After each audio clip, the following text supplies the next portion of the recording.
Hello and welcome to another exciting episode of Token Games Podcast. I'm your host and sometimes referee, Zach Stad Pearson, and today I'm joined by the leader and tallest of the free men next to his father, Arun Corey Troy of House VA. How's it going? And of course, as we know, his trained hunter, advisor, and security guard, and constantly trying to bang his mama so he can be the new king, a one officer 9000 plus one. Since long as I'm doing that, it'll tell me. And of course, the Wakandan ambassador to the United States military, currently residing on Fort Freeman of House VA, a one Michael Dathill. These extras just get funnier and funnier every week. Hill is currently on sabbatical due to having a celebrity crush and girlfriend that he has to comfort. Unfortunately, some things aren't always secret once you leave Wakanda.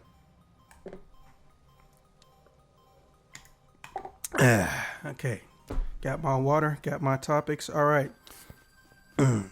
Topic 1. Ranking franchises.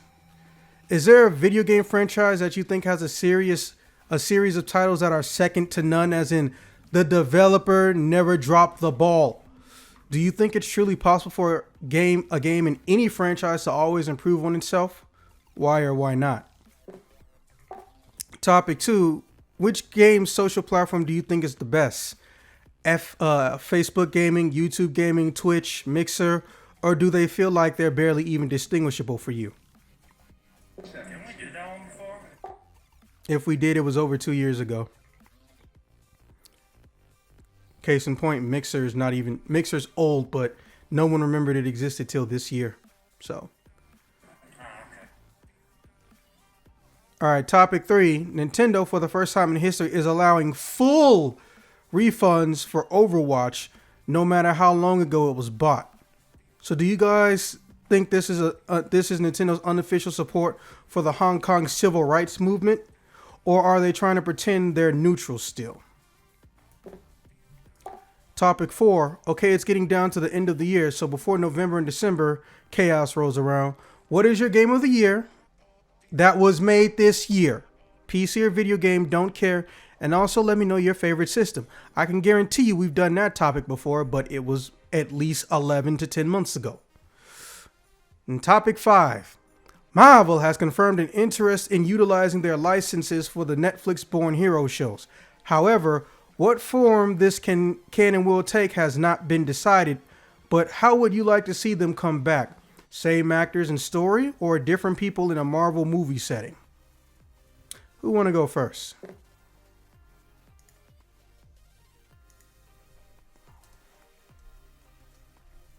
I can knock these out first. All right, and then it'll be Corey. Alright, cool. Topic 1, a series that hasn't dropped the ball in any sense of the word. None whatsoever. Probably the Digimon story series with Cyber Sleuth and Hacker's Memory.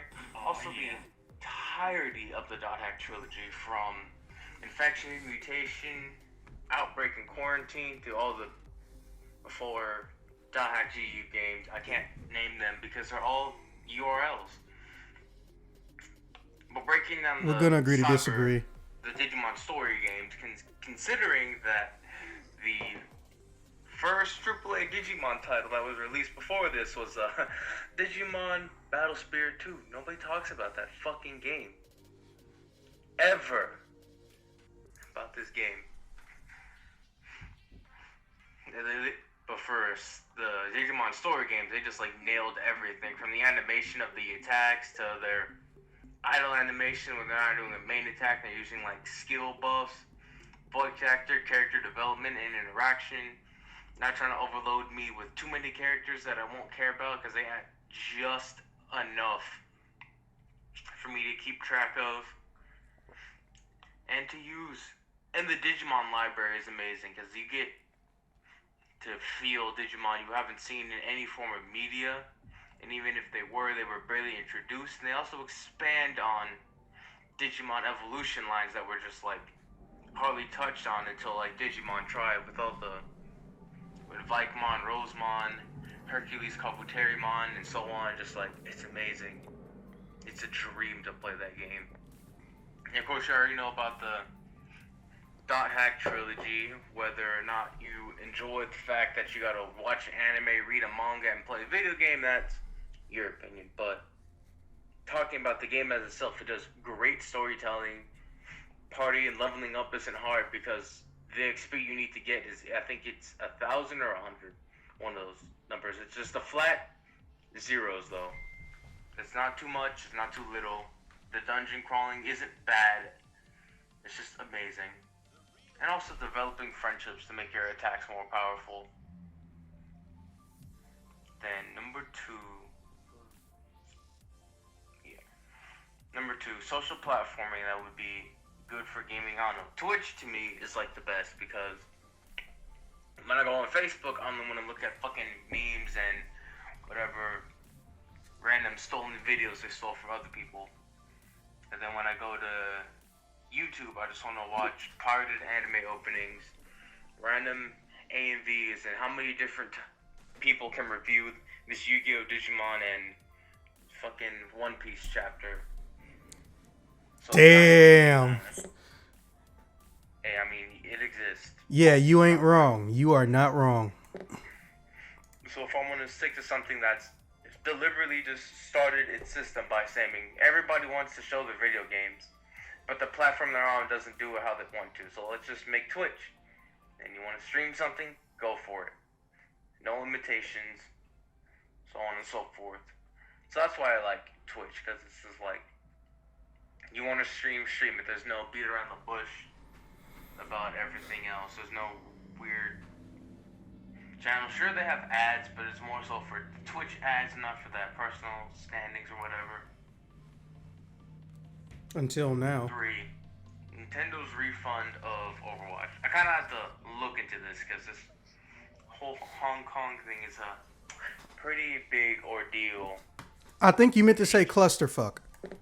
Yes, the clusterfuck of Hong Kong is insane, considering how fast some people stand against and then how many people stand for. So you gotta really watch here and there. But I feel like Nintendo is offering the refunds because the Switch was never meant to play Overwatch.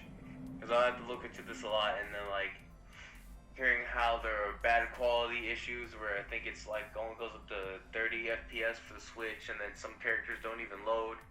I feel like the hardware issue is why Nintendo's going on, but they're also inadvertently dodging the PR bullet of the whole Blizzard Hong Kong mess. He's like, no, the game's broken, man. We don't know what's going on in other countries, man. We're just trying to sell you this next Mario and Sonic at the Olympics coming up, man. Don't worry about it.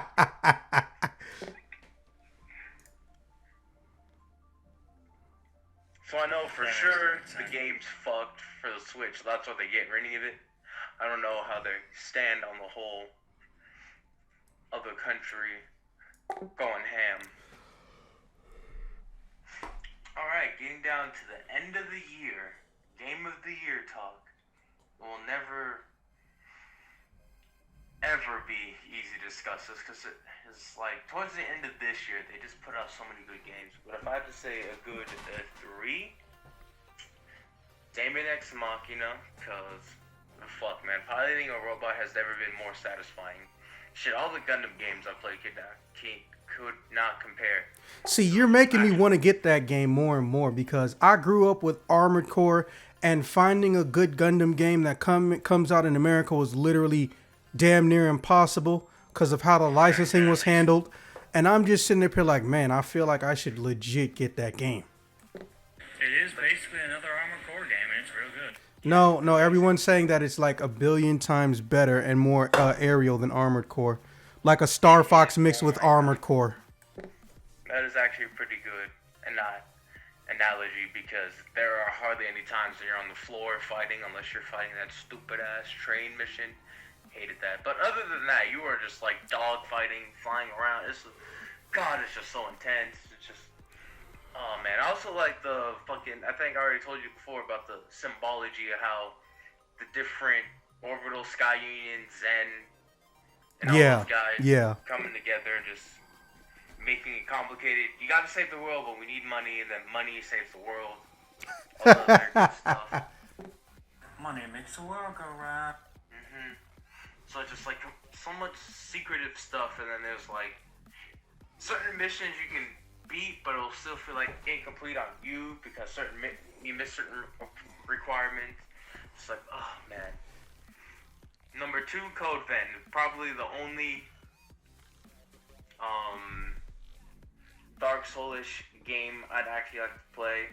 Whether you want to call Code Vein an anime game's up in the air because it does have an anime opening, and the character models are pretty much look like you could find them in any generic anime with the main short-haired hero. I think he just answered his own question. True. Yep. And it's actually a decent play as compared to trying to play Dark Souls, because the world doesn't, I mean, it is dying, but it doesn't look like it dead like in Bloodborne or Dark Souls. And I can actually talk to other people, which it's like, in those games, you could like barely talk to them, and as soon as you pressed A, they're trying to fucking kill you already. I'm like, God damn it, man. Let me help you. We stuck in the bullshit together. Why are you trying to kill me? Do I look like a fucking possessed dog? So that's just got annoying for me for those games. And actually having world building and understanding of where I need to go, rather than those games just saying, alright, walk in here and get fucking slapped by this big dude with an axe. And the last game up for the chopping block, Borderlands 3, baby. God damn. Did they make that game just continue on with the good loot shooter esque it is, and it's way better than the shit I had to put up with Destiny, because I can get rare and like fucking epic drops easy as fuck in Borderlands, and not have to spend fucking 20 minutes looking up guys and then having to fucking jump through platforms and fucking stairs to get another quest to do this other thing. Then spend like 40 minutes on a strike or a raid. Now, if only they didn't fuck up that story. It was kind of botched from the beginning. After they just like completely cut out Destiny 1's lore and just like, what are Iron Lords? What is the fucking Taken King? Doesn't count anymore. Oh, I was talking about Destiny and Borderlands, to be fair, because Borderlands 3 was some depressing ass garbage story-wise. Yeah, I mean, it's kind of hard to build off of the Handsome Jack legacy and then go to 2 people we've never heard of that just seem to be powerful as fuck. I'll do you one better. Literally none of the Season 2 or Borderlands 2 writing staff returned.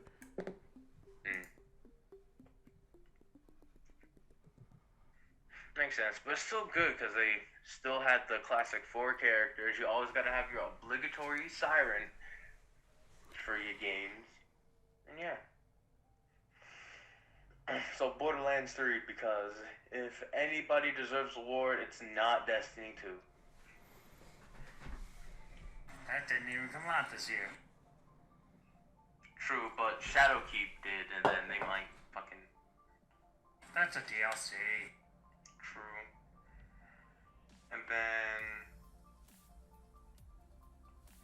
For 5, if they're gonna redo their shows, I prefer if they did the whole new cast with the movie Yeah, setting, which one would you prefer? New cast with movie setting, because everybody's Oh. more focused on Oh, you're killing what me. happened during when Tony blew up New York, and then what happened between the time when Hulk was on wherever that place at the tournament and all that stuff. We want to see more about their lives and not whatever the hell Iron Fist was trying to fucking do. Damn. Okay, to be fair, he's the only one that sucked. And even then, technically, the Defenders made up for the Iron Fist show. And when Season 2 rolled around, they fixed like 90% of their issues. True, but I feel like people want to move away from a side canon that it's good on their own, but when you want to try to compare it to the whole cinematic universe. It just seems like, why are you here? So they just want more interactions with everything that has happened. And I feel like there's just random gaps in time. Okay, fair enough. All right, Corey, your turn. My turn? Yes.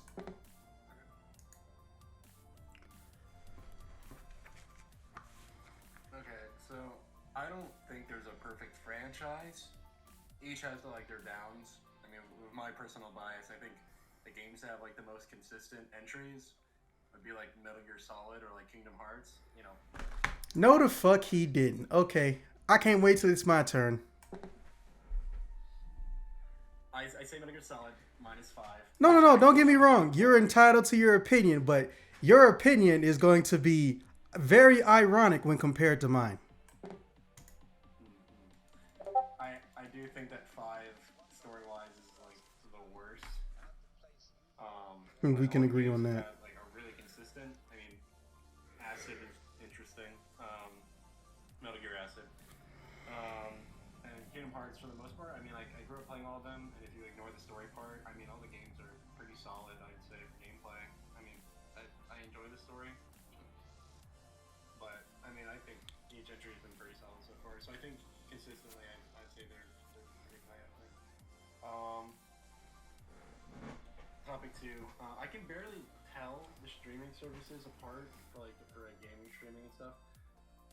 I mean, if I was a streamer, I'm sure if I had like time on each of them, I could find like the nitty gritty and like find the little details that like stand out, and then I could have a definitive answer. But I can't really tell it, you know, just by watching. Topic 3. I think Nintendo is neutral, unless they have outwardly said that it's, you know, unofficial, you know, to be support of the HK movement. Yeah, can you repeat all of that? Because it sounded like mumbling. Sorry. Sorry. Yeah, speak up, dude. I think that Nintendo is neutral. I mean, they haven't said anything, so I'm just gonna say they're neutral. That's my response. Topic 4. My game of the year. I have not played a lot of new games that came out this year. Doesn't matter. Kingdom Hearts 3. Fuck you. I knew you was gonna say that. I can feel the smile on your face from here. I mean, I'm playing Game C5 right now, and the gameplay is so good. So I mean, maybe my answer might change. But like, also like, there's still a couple games that are coming out this year, and I haven't played them yet. I know, but you weren't here for the last 2 or 3 that we did. But basically, how this works is we don't do a lot of podcasting in December because, you know, you guys got holiday shit you want to fuck around with, let alone Christmas, and fucking we prefer to get them out the way. Not to mention, usually near the ass end of the year, the only thing that comes out is movies and councils.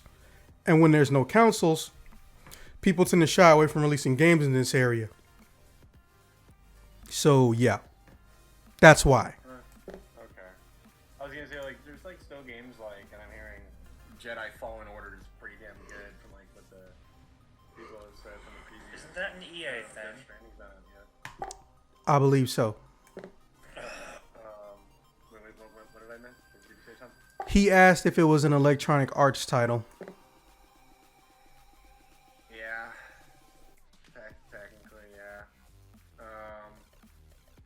And topic 5, I think if they're gonna do it, I'd like them to blend them into the world. Like, I mean, I don't know, if they could bring back the actors and tighten up the writing and direction, I think that'd be, I don't know, I think that'd be pretty good. I didn't really watch those shows too much. I watched like most of the first season of Daredevil. God damn, really? Your parents had 3 kids. They didn't use Netflix to shut y'all up? I mean, I was already graduated by the point these shows were coming out. And I watched Jessica Jones. I'll tell you what, just to give yourself less of a strain, you can watch Punisher and you can watch Defenders, because Defenders has everyone in it but the Punisher, and you can get a sense of their personalities. Whereas Punisher, he's a solo act, but from time to time, people from Jessica Jones show up.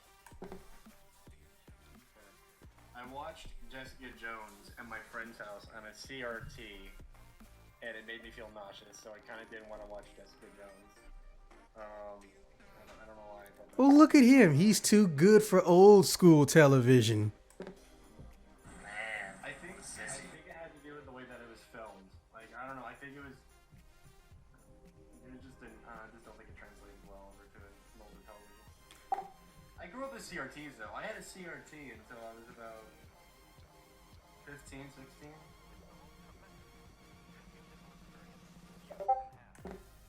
Wow, that's actually a disturbingly long wait time. Yeah, I mean, I don't know. I think it'd be cool. At the bare minimum, I'd like them to bring back the actors. I think Charlie, what is it Charlie Cox that played Daredevil? Yes. I thought he did a good job. Yeah, I thought he did good. It's kind of weird. I can't figure out why Marvel, a company born and raised in New York, even when it wasn't called Marvel. Fun fact, Marvel is its second name. And they moved everything to Cali, but at the same time, I can't figure out for the life of me, why the fuck did they pick Australian actors to play fucking their New York-born characters? What the fuck? Or a British actor to play Spider-Man. Oh yeah, to see that I understand. They like being cheap. Also, who is that young and that athletic? true that. Elijah Woods, people have been saying for a long time Elijah Woods would be the perfect Spider-Man, but he's not teenage Spider-Man. Elijah Wood is college Spider-Man. I could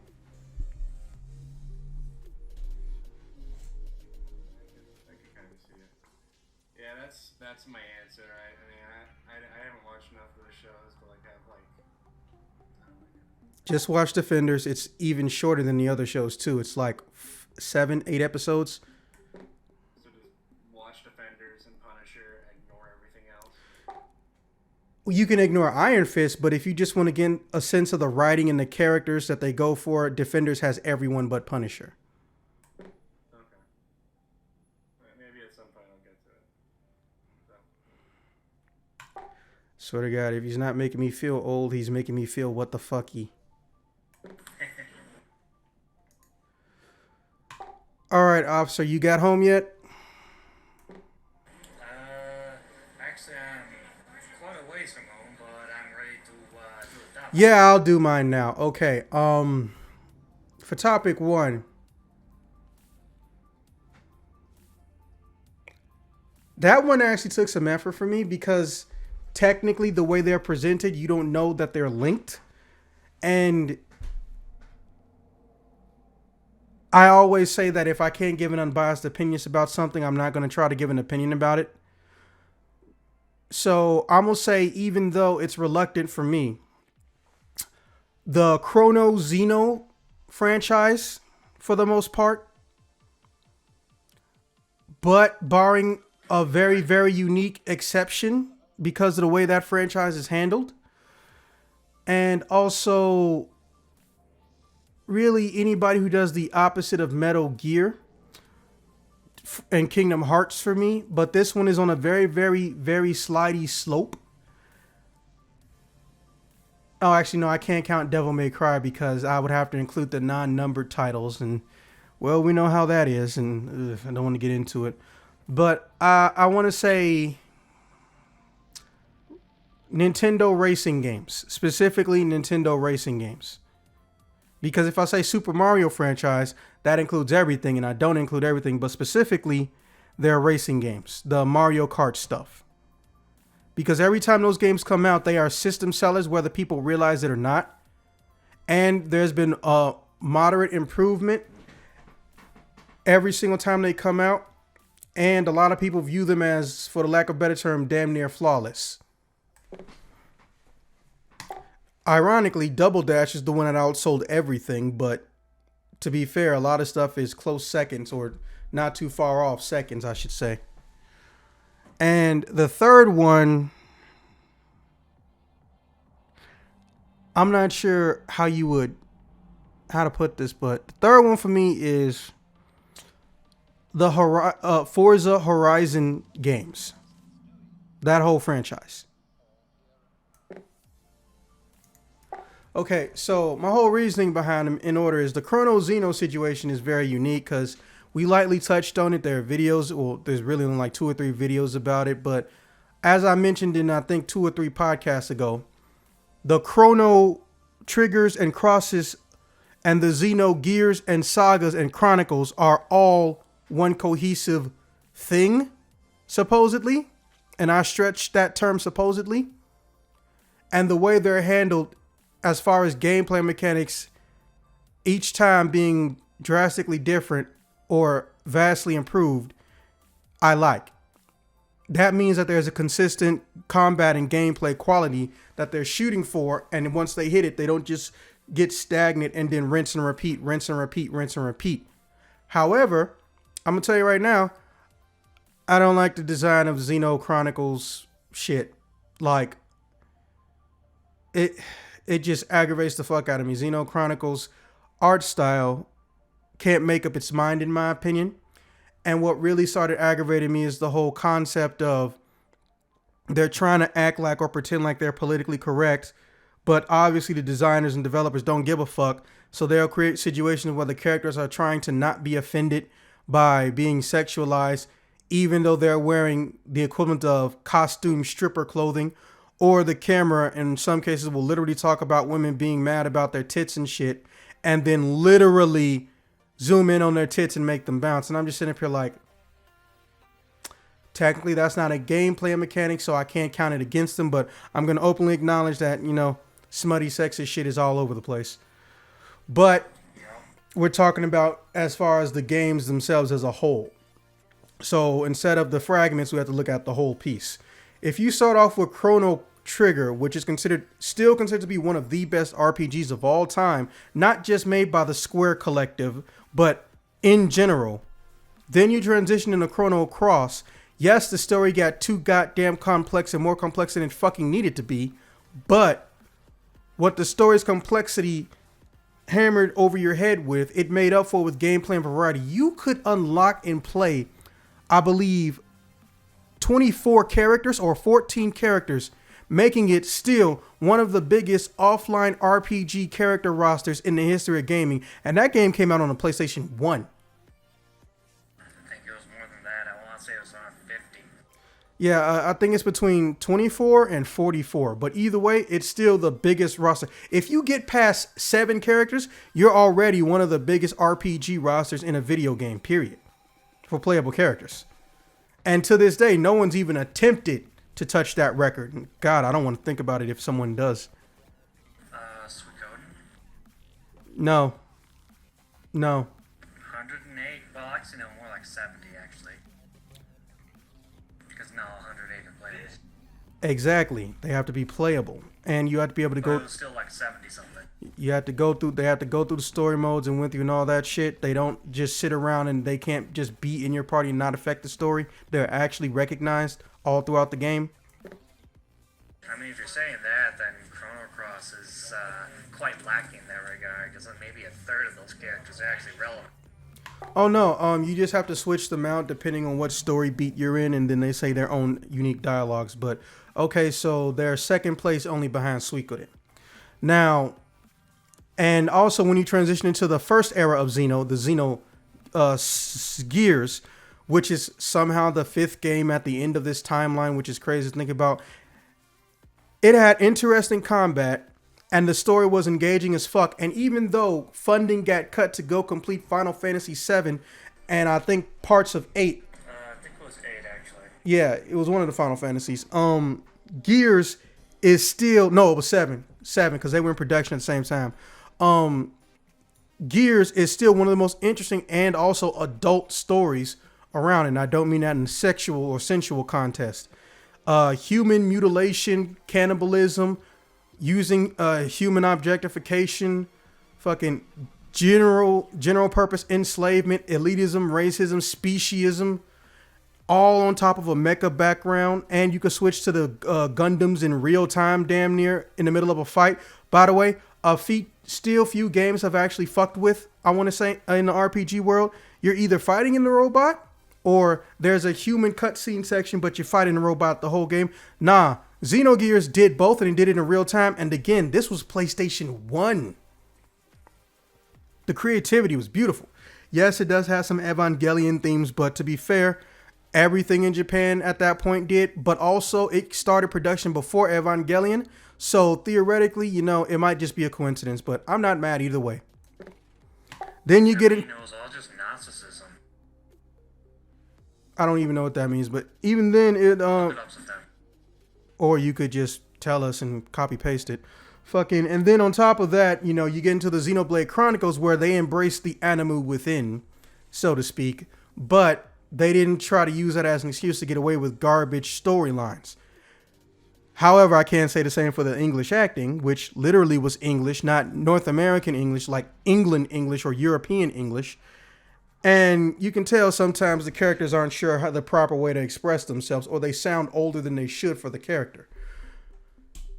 But in the case of Xenoblade Chronicles, they completely changed up the combat system again, and they gave you an open world that is bigger than The Witcher 3 on the Wii U.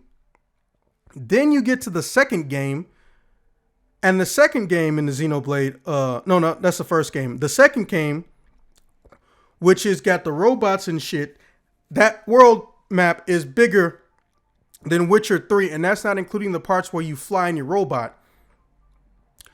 Also, the mechanics and how you handle creating a robot and customization is equally as important as when you're playing the game in your humanoid formats. And also the fact that there are styles of robots it's really fucking beautiful. However, what you could consider a slight against it when you get to Xenoblade Chronicles 2, the lack of giant robots after basically making us fall in love with them all over again, on top of not even acknowledging that they were removed at all in any form of media, if you go and look. But there's the fact that they tried to play the cliche gotta catch 'em all Pokemon thing with their character roster and their character base. So even though there are some story elements for these characters, of the, I think 60 or 70 characters you can get, once they finish their own individual character story, which may or may not include character development, 80 to 90% of those monsters literally don't affect or have any bearing on the story. And I've mentioned this a long time ago, but I feel like if you're going to have a lot of characters in your game, in your roster, and in your story, those characters literally should be able to fucking have some level of importance. Otherwise, why are they even truly there? Just put them in the background or imply they help the main cast from behind the scenes. Sid had a giant airship in Final Fantasy VII. He didn't run that airship alone. There were like 9 or 10 people in that airship that we don't know where the fuck actually came from. But they handled the maintenance, and they also handled steering and controlling that ship when, you know, people like Sid and shit wasn't in it. So, and they didn't introduce anything to the story. They barely even had 2 forms of dialogue. So why the fuck would they be made playable? It just feels odd. And even though I've got nothing against the whole Pokemon with playable characters thing, you just let us get a taste of that sweet, sweet ice cream of giant mecha robots who can free scale the entire planet, and you just said, fuck it? So, with the exception of my dispreference of the art style, which doesn't count, that leaves the lack of robots after introducing them from the almost near the beginning, or the third installment, depending on how you look at it. And the fact that your combat system is drastically changing, but it's still engaging, entertaining for most people. I can honestly say that they're doing a good job of how they handle their games. My biggest issues is just the fact that when they make their games, they fucking go out of their way to be so drastically different and then not tell us how they're going to be different, but that doesn't mean they're not entertaining. And the base story by itself is pretty interesting. Again, you know, despite the whole characters randomly dress up in stripper costumes and no one ever says anything, and it's only ever the female characters. So yeah, basically, as long as you do the opposite of Metal Gear Solid, which not only changes its story based on how the director feels, even though he's not the only writer and never been the only writer for the franchise. Or you tell the story out of order and then you put in things that create plot holes. Or Kingdom Hearts, where you tell the story out of order and put things in that create plot holes, as well as cutscenes that create plot holes. Not to mention the fucking Final Fantasy characters are missing in the latest numbered entry. As long as you don't do those things and you respect your fans and not play them for stupid, I can see many other franchises fixing their record. The only thing that holds a Sonic game back from being great is Sega. I feel like I haven't said that enough this year. A good game gives you the building blocks to make it a great game. But when you ignore that shit, you get the Sonic cycle. Other times you get Sonic 06. I technically include that in the Sonic cycle. But yeah, that's how I feel. Also, brief reminder, we've got a late entry, but I guess not really because we haven't technically finished.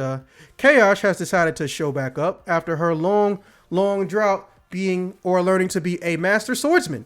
So yeah, we're going to talk about that later at some point because I think everyone wants to know how the fuck you started taking swordsmanship classes.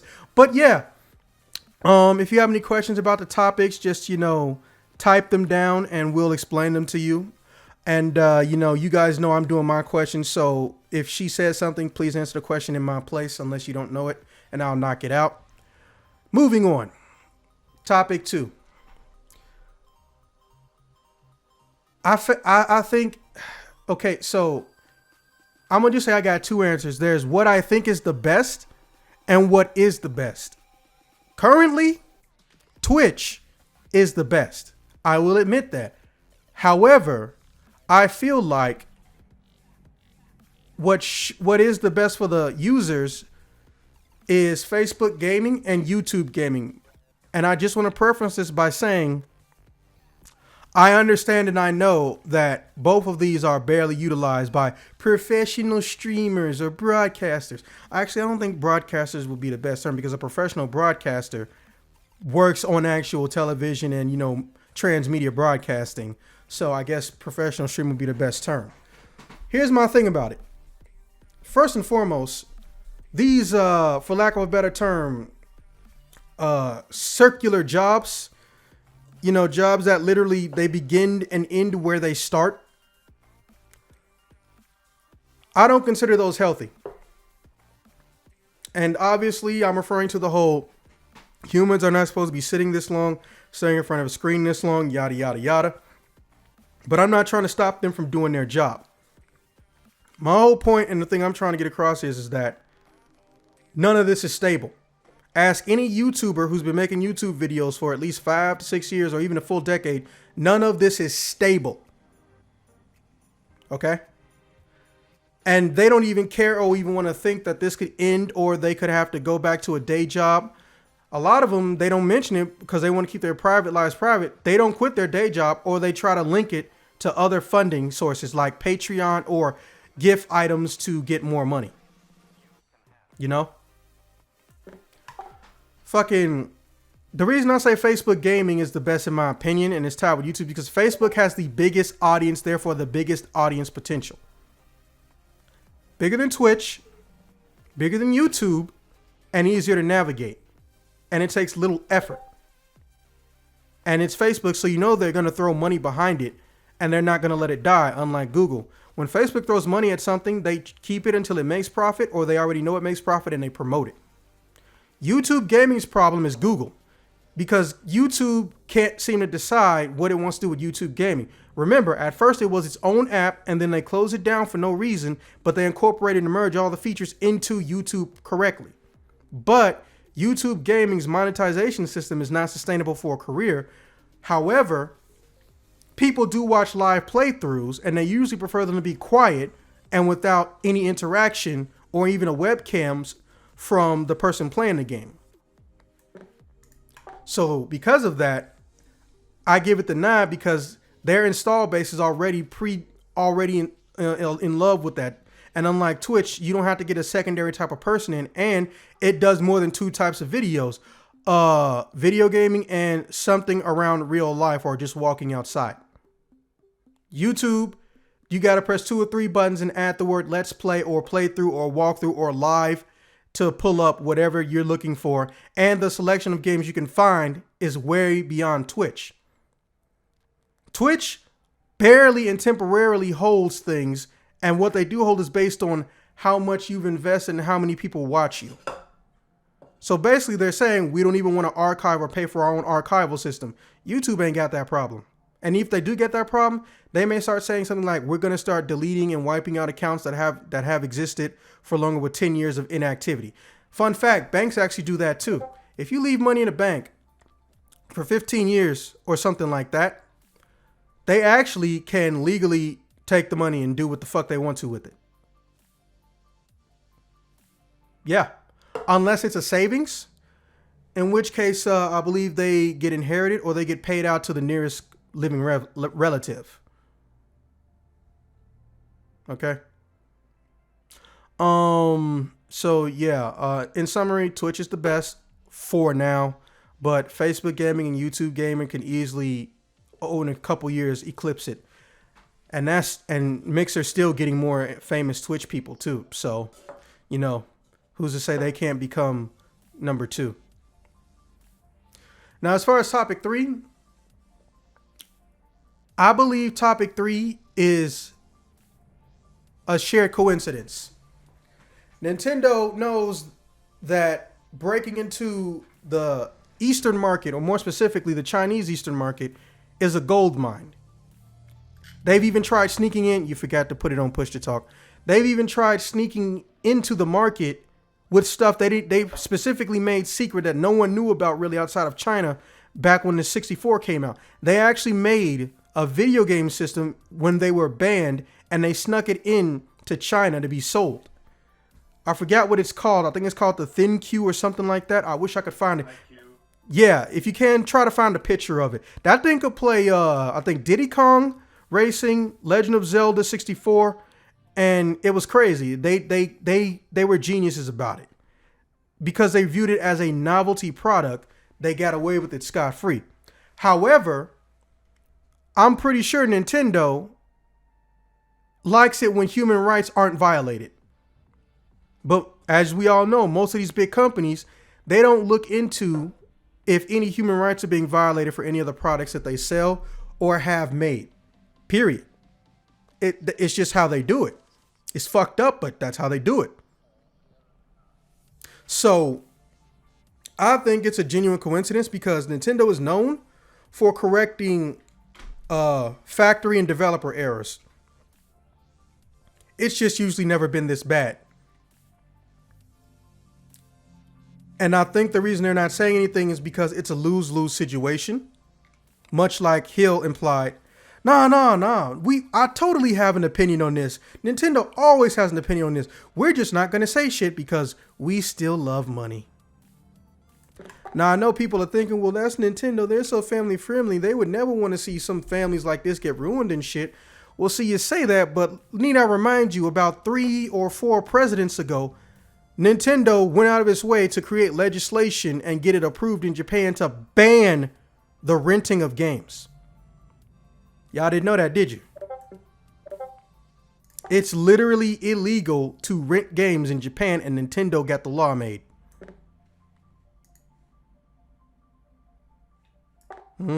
Thought so. Think I'm bullshitting? Look it up. Yeah, that's the IQ right there. That's what they did. So don't think for a second that a big corporation is going to care about an individual. I would like it if they did, but let's be honest. The world wouldn't have half the problems it did if these corporations, cared about what they affect. Coca-Cola and Pepsi and Nestle alone make up almost 50 or more % of all plastic pollution in the world. The world.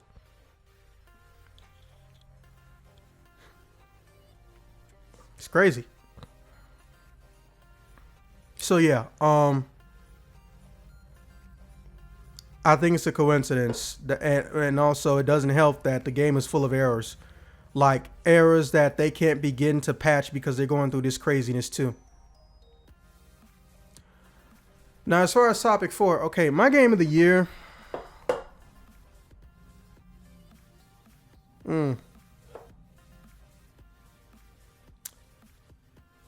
I wanted it to be Dead or Alive 6 and not for perverted reasons, but you guys already know. I was never playing Dead or Alive for how pretty the characters are. It was the gameplay mechanics, but when they made 6, they took out major features that have been there since day one, literally. So, fucking, and also that monetization system fucking disgusts me. So I can't even fuck with that. I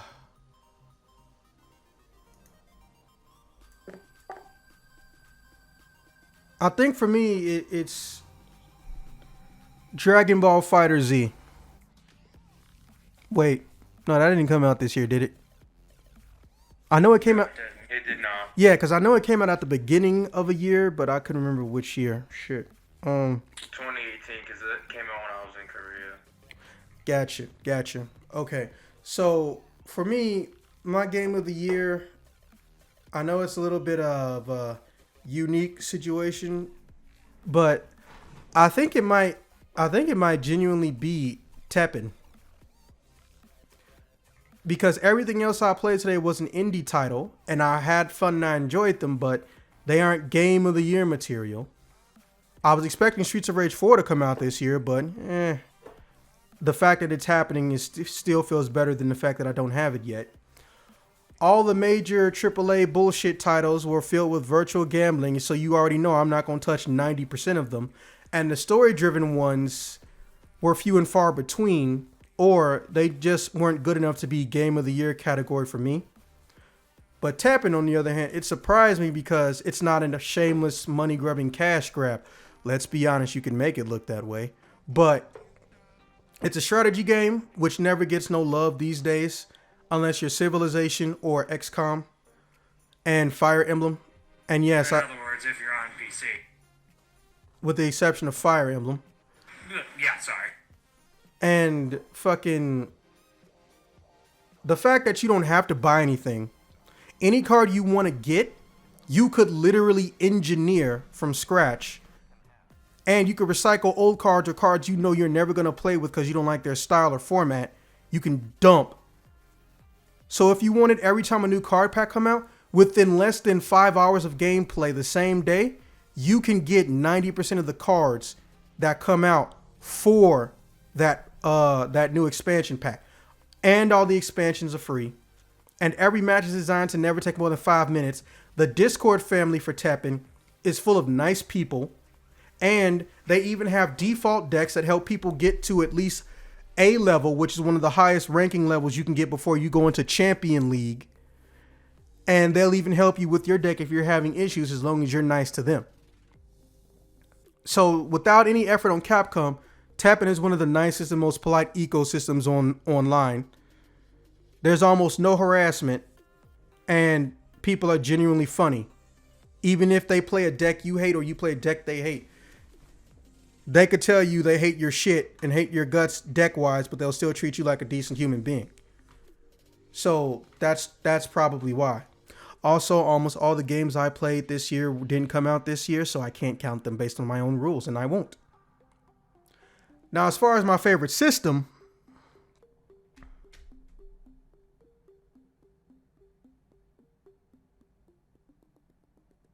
well, it's no longer a tie between PS4 and Switch.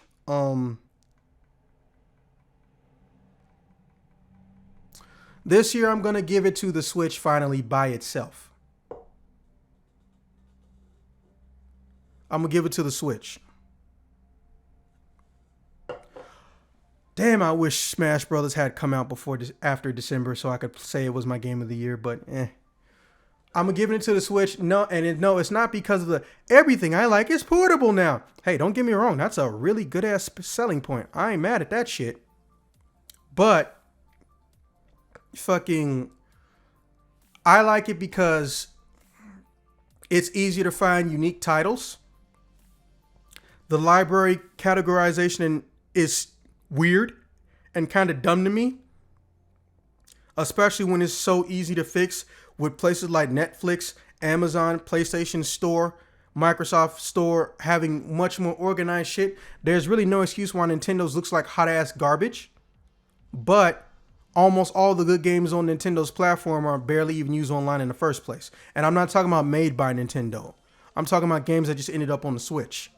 These mugs got The Witcher 3 and it fits and it barely stutters. And you know they're going to improve on that over time. I wish I could pat them on the back. Still mad about the Brazil South America situation they pulled, but it's my system of the year. And it's the one that when I have a conversation with my friends, even if we're not playing the same game, it's the best conversation starter. When you're not in a new generation coming around the corner, oh my God, what do you think the PS5 is going to have? Usually a console conversation I've had involves the Switch. So my hats off to you, Nintendo. Now, as far as topic 5, I want all the Netflix characters to appear in the Marvel movies and the Disney Plus Marvel shows. But I don't want their stories to be erased. I want them to appear, lightly talk about something, or say, I don't want to talk about it. It was a painful time. And then we eventually get a show on Disney Plus, even though I prefer to be on Netflix and Disney Plus, or Netflix or Disney Plus and Hulu. And we get a show that fills in the gap in between when they first meet an X-Man or an Avenger and what happened after there's collective seasons in it. Because if you know anything about how all these seasons ended, with the exception of Luke Cage, all of them ended on cliffhangers, opening the door to new material. Also, everybody likes Typhoid Mary, even though she barely gets any respect in the comic book world because her character and the actor who played her was so good from Iron Fist Season 2. She actually became my primary reason for watching the show, and her being pretty and having nice legs and arms is just a bonus. So yeah, give me everyone. I'm thinking maybe change who plays Iron Fist because I can't stand how low his voice is. I literally had to turn the volume up to understand his basic speech every time I watch Iron Fist. That's insane. I shouldn't have to go through that. I know he's an Australian actor and he can speak his normal voice in a normal pitch, but if he has to strain himself or he can't do it to a point where it's coherent, switch him the fuck out, man. Please.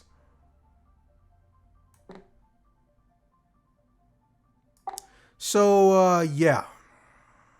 Officer, you made it home yet? Still on my phone, but I'm ready to answer. No. Okay. All right, swordsman to end all swordsmen. Now or never, man. What do you mean now or never? Chaos just got here. You got me for another 23 minutes and then I'm off. You should have probably led with that. Okay. All right. Try to blow through them as quickly and coherently as you can. I don't want to get you caught up in whatever you're doing. Right, let's see. Topic 1.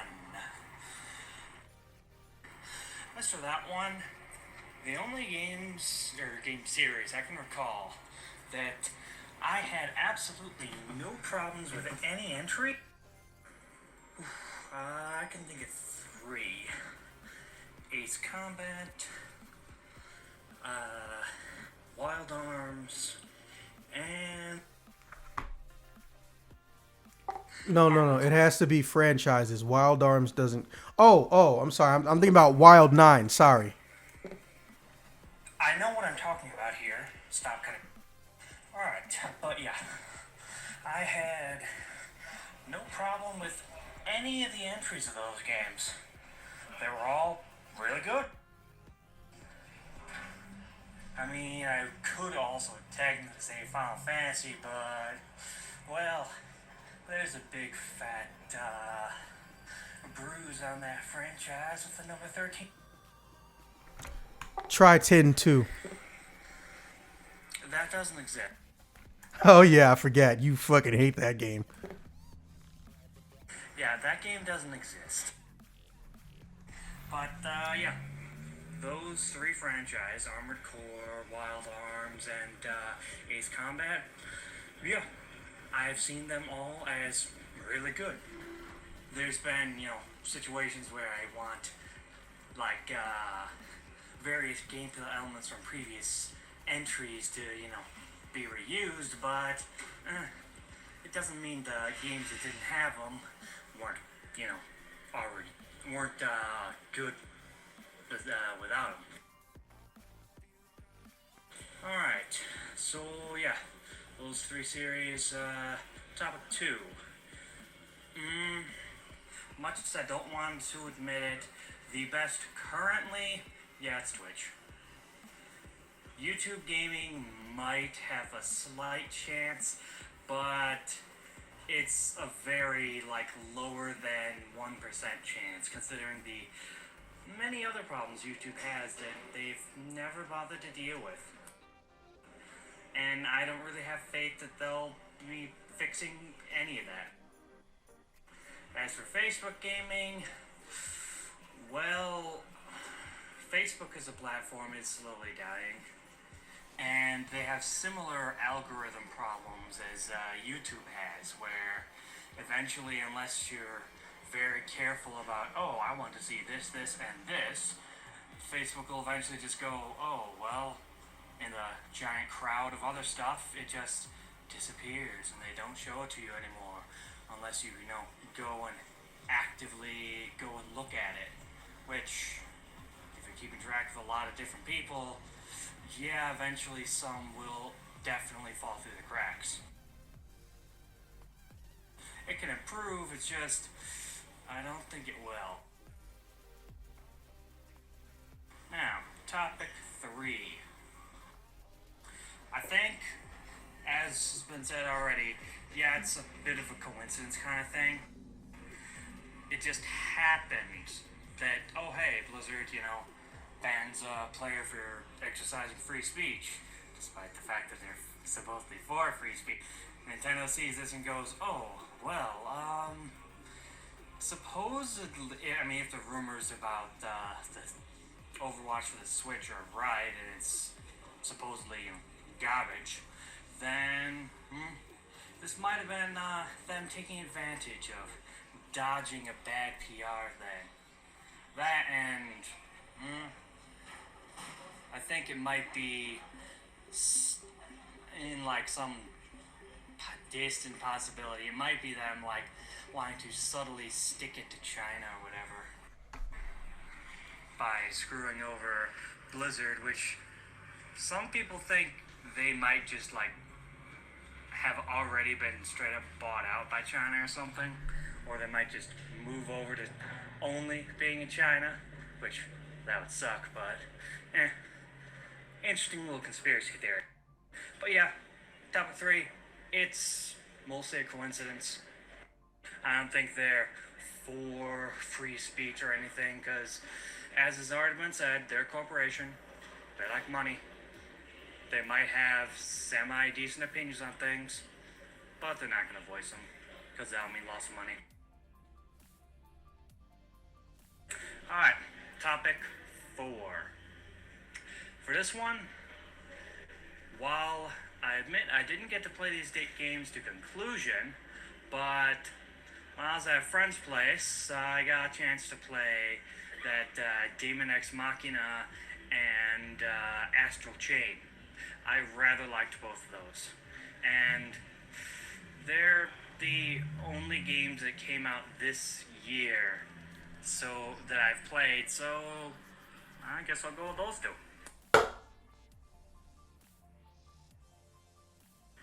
Because obviously we're not going to count, DLC and the like, because that'd just be... Mostly the reason I like the Demon Ex Machina is it was very much like an Armored Core game. It was fun to be able to play another game like that again. As for that Systems. Chain, Oh, okay. it was a pretty nice action RPG. And despite the jokes that you make about me being an officer, I do actually kind of like games where you can, play as the police. Oh, gee, I never would have guessed based on your last name. Yeah, whatever. I live up to the stereotype, big wolf. But yeah. Anyway, topic 5. It'd be nice. It'd be real nice. They could bring back some of those some of those other Netflix Marvel series. Because while I didn't get a chance to see much of them, I did hear quite a bit of frustration about how they ended. Nothing should end like that. So it'd be nice if they could get some kind of, I don't know, like, sort of conclusion. But, wishful thinking, really. More than likely what they're going to do is make something new, which I don't really have a problem with that. Give some new stuff a chance to... Hey, Matt, you forget what was your favorite system. Oh. Favorite system? It's always been PC. Yeah, well, that Mostly counts. 'cause most of what I do is on Steam. And that's where, as we, established earlier, most of the strategy games are, and that's the genre I enjoy.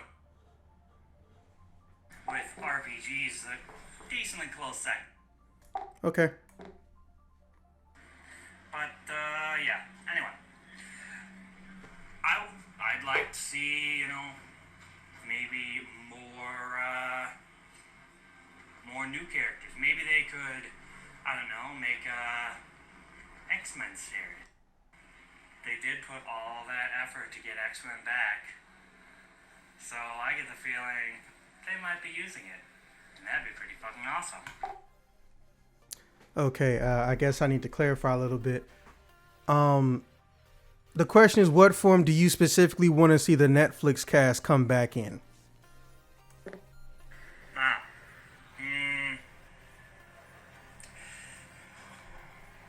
I'd like to see them come back in their TV form for the most part.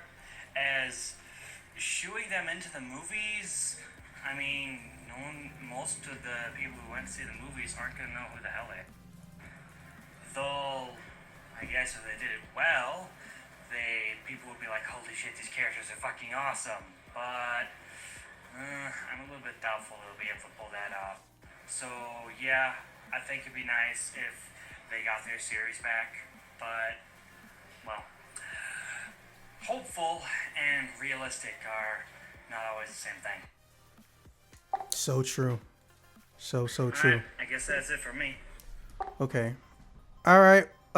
Swordsman to end all swordsmen. Why don't you go ahead and give us your opinion? Also, I'm out for now. Later, peeps. Take care. See ya. Alright, well, guess that it's now my turn. Alright, okay, so for topic 1, I've been trying to think about this one in all honesty for a little bit, but not a lot of games come to mind that I've personally enjoyed that haven't had, like, some sort of peak in them. I would say that, for me, personally, I feel like there are just a lot of game franchises in general that, like, have their specific games that they're known for, and that's basically kind of it, with nothing else that really comes to. So, like, we were talking about it, but, like, the Telltale games, you have your very few that are notable, but that's basically it. Telltale has, like, a few of them that, for me, like, they go into some things that I've heard from the past. Like, did you know that Telltale game had a Bone Out from Boneville based off of the book series video game? Like, that's something that was huge in my past, and I remember seeing the video game being launched, and that was really cool for me. But that was basically Cool. Second topic: which gaming social platform do you think is best? Facebook gaming, YouTube gaming, or Twitch? I personally think that Twitch is still one of my favorites for gaming, because it does have a lot more of an inclusive group with it. There's not a whole lot of restrictions, I guess you could say, because YouTube has become absolutely ridiculous nowadays with how much it's restricting different content users and the way that they're categorizing. Yeah, apparently lesbian is a dirty word, but they keep trying to say that it's not a dirty word. Yeah, it's absolutely dumb with how YouTube is. And Facebook gaming, I don't know. It's like, with Facebook gaming, it's really dumb because, I don't know, Facebook just overall is a dumb thing for me. I don't like it. It's just something that I have for business and that's about it, but How the fuck am I conducting other business than on that, Facebook? I think Twitch just overall, and all of the different things, because I now have to set up a Twitch account for a video game association on my campus, and like just seeing all the different things you can do with Twitch, with the different mods and whatnot, just is really, really cool and makes it a lot easier for Hold up. Wait. You have a school sanctioned Twitch account? Yeah. The fuck, you on some like League of Legends team or some shit? Actually no, it's just general League stuff, so it can be League of Legends, Overwatch, a ton of different other ones too that we're just kind of figuring out whether or not we want to stream them. We also do Super Smash every Tuesdays. Why am I just not hearing about this? Continue. Alright, topic 3, for Overwatch. I think that Nintendo isn't necessarily saying they're neutral or supporting Hong Kong. I feel like that they're in a position right now where it's kind of like, we have to make some sort of statement even if we don't want to get involved. So maybe that's just the only reason why they're doing the full refunds instead of making it so that when Overwatch came out with like, surprise, you can't actually be able to do this. They were just like, actually, we're gonna now make it so that if you don't like this game anymore, it's okay. You can get a refund. Don't worry. Don't be a... Your mic cut out. That's always fun, isn't it? Hold on. Let me also do this. Basically, I think that Nintendo... Sorry. And that's basically it for what's happening right now. Okay. And then topic 4. Okay, game of the year. You guys can fight me on this. I still say that Untitled Goose Game is my favorite from this year. Man, what the fuck? Oh my god. That game is like every drunk frat and sorority person's go-to game now. Y'all realize that that game wears off like literally the first time you beat everything?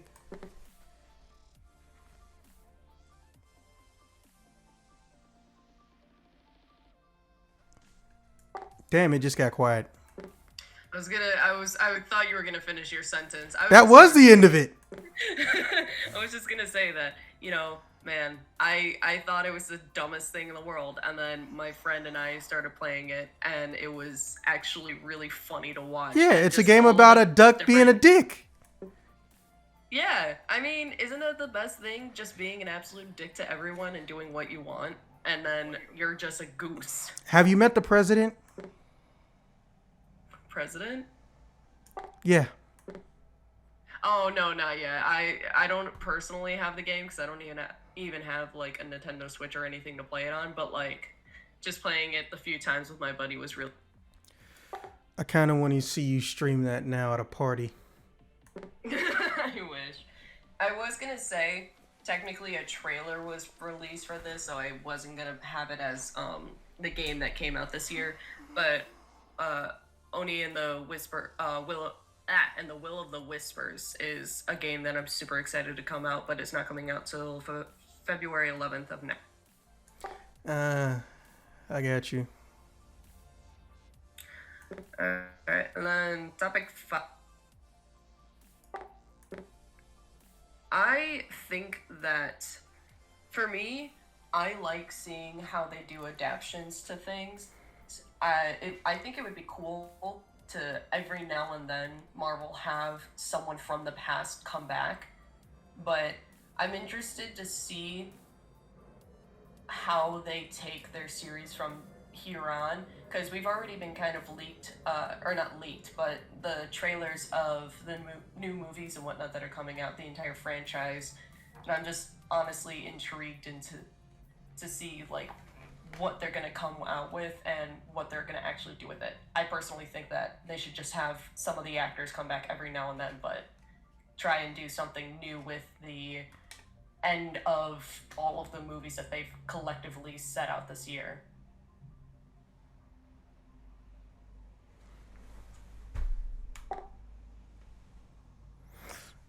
Interesting. I'll say you definitely gave one of the most interesting answers to that. You're welcome. Well, with that being said, this has been another exciting episode. Okay, so how the fuck are you taking sword training? It's a thing that's happening on campus. We meet up every Tuesdays and Saturdays, which I have to go for it in an hour. Thought you said class started 3. Oh no, I don't have classes today. Today's a Saturday, my dude. Hey, you'd be surprised how many students have to suffer through a Saturday class in college. You know what? That's fair. But no, it starts at 2 actually, and what we basically do is that there are different foam swords that we've created in order to be able to I guess replicate like oh, okay, sword. So that's why you haven't killed each other. Okay. Yeah, no, not yet, but we do workout practices now, and I actually have like a group of people from my group that wants to learn how to box, so I'm gonna be teaching. What the fuck? When did you even learn how to box? 2 years ago. You were just all over the place. And your major is like, you said forensics, right? Yeah, forensic chemistry. One of these things is not like the other. You'd be surprised. But, shit, so I we am. do different types of fighting, and then we do different training and whatnot. So do they give y'all like a gym space or something? Actually, more times than not, we're working outside. I think because of wintertime, we might be able to find a gym space. But other than that, we have had a space in our gym on campus that we do go. What university you at again? Western Illinois. Ah. The suburban college to end all suburban colleges. Yeah, it's very small out here, but it makes it nice because there's a bus that takes it like to Walmart. Okay. Well, with that now being curiously said, anybody got any closing remarks or any special form of media and whatnot you want to tell people to look into playing or watching?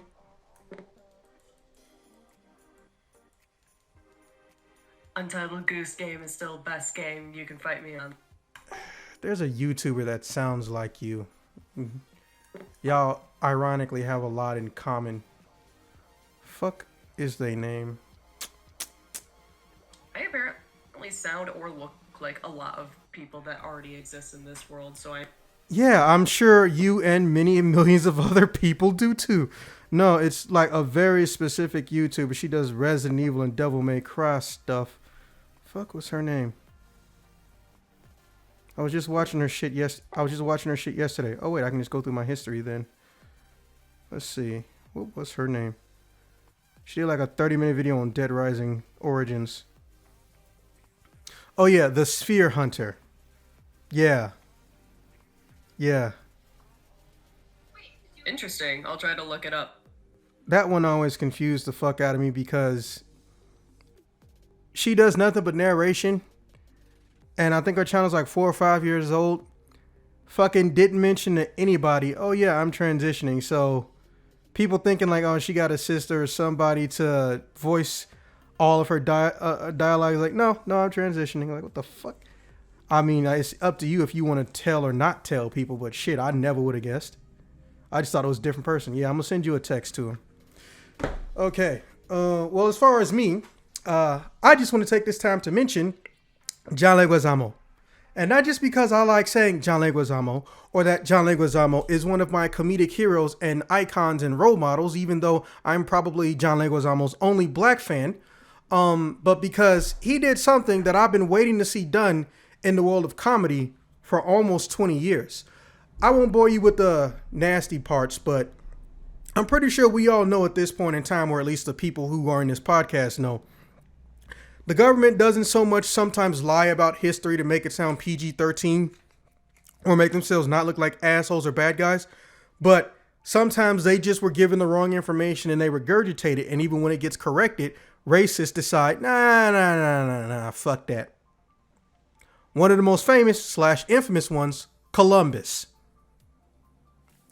The guy who got told not to enslave the natives, who enslaved the natives, wiped out and was directly responsible for wiping out damn near 70 to 80% of their fucking population.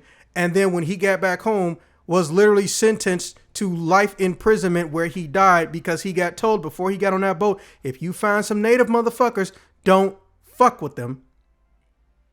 Yeah, John Leguizamo goes into an entire history of North America. But he goes back further than when white people showed up. In fact, that's actually one of his little lines. Also, fair warning, you might want to avert your eyes, even though he's being funny, because at one point in time, he will be in a red Speedo. You've been warned. Ah, lovely. I'll have links for all of you guys. Okay, anybody else got anything? I mean, the only other thing for me is that I'm going to be starting a comic series on my... What the fuck? Where do you have time for this shit? Is this what you was going to work for as a teenager, to save up to do all of this shit? I mean, basically, I had my first ever con last year that I was being advertised as a artist and was actually selling. Fascinating. Well, I'm going to have to look at some of your shit, or at least, I mean, if it's halfway decent, I think I still know a few publishing people who know how to do private or public. Might be able to do some shit. All right. With that being said, I will catch you guys later. And again, John Leguizamo's American History for Idiots. By idiots, he means racist and delusional people. I'll see you guys when I see you.